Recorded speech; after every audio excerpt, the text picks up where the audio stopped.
हमारे सहयोगी कुमार गौरव भी हमारे साथ जुड़ चुके हैं।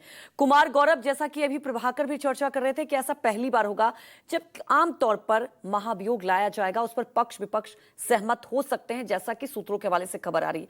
क्या लगता है आपको कि भ्रष्टाचार एक, मुझे लगता है कि बड़े तौर पर एग्जाम्पल भी सेट करने की कोशिश की जाएगी इस मुद्दे के जरिए?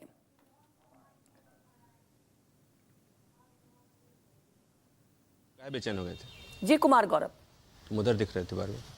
शुरू कर दिया गया है।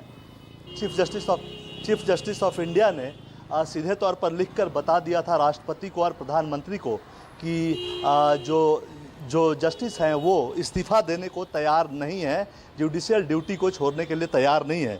उसके बाद अब सरकार की तरफ से प्रक्रिया शुरू हो गई है और मोटे तौर पर जो बात सामने निकल कर आ रही है कि सरकार ने अब ये तय कर लिया है कि इनके खिलाफ इम्पीचमेंट प्रोसेस चलाएंगे और इसके अलावा अब वो इस मुद्दे पर विपक्षियों को भी साथ लेने की तैयारी कर रही है। विपक्ष से बातचीत चल रही है। मॉनसून सत्र जो आएगा उसमें जस्टिस वर्मा के खिलाफ महाभियोग लाने की तैयारी होगी।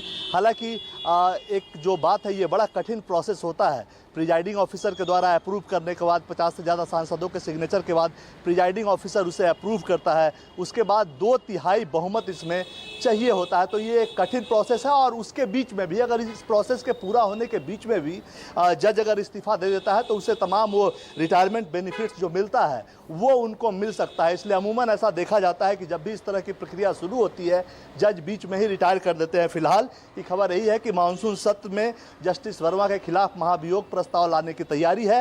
विपक्ष से भी सरकार ने बातचीत की है और सरकार को उम्मीद है कि विपक्ष इस मुद्दे पर उनके साथ आएंगे, क्योंकि आपको याद होगा जब ये मामला शुरू हुआ था तो राज्यसभा में सबसे पहले विपक्ष के द्वारा ही इस मुद्दे को उठाया गया था। उसके बाद सरकार की तरफ से एक कमेटी बना दी गई थी जेपी नड्डा के नेतृत्व में, क्योंकि राज्यसभा में सदन के नेता भी हैं और तमाम राजनीतिक दलों से बातचीत करने की उन्हें जिम्मेदारी दी गई थी। तो मोटे तौर पर अभी जो मालूम जानकारी सामने आ रही है उसमें यह है कि सत्ता पक्ष और विपक्ष इस मुद्दे पे एक मत दिख रहे हैं। सदन के अंदर क्या होता है वो बात की बात है, लेकिन एक मत दिख रहे हैं और जो प्रक्रिया एक जेपी नड्डा के द्वारा शुरू की गई थी उसको अब अंतिम रूप देने की तैयारी है और मानसून सत्र के ठीक पहले इन तमाम चीजों पर से पर्दा हट जाएगा। जी कुमार गौरव, हमारे साथ जुड़ने के लिए आपका शुक्रिया। प्रभाकर, आपका भी शुक्रिया।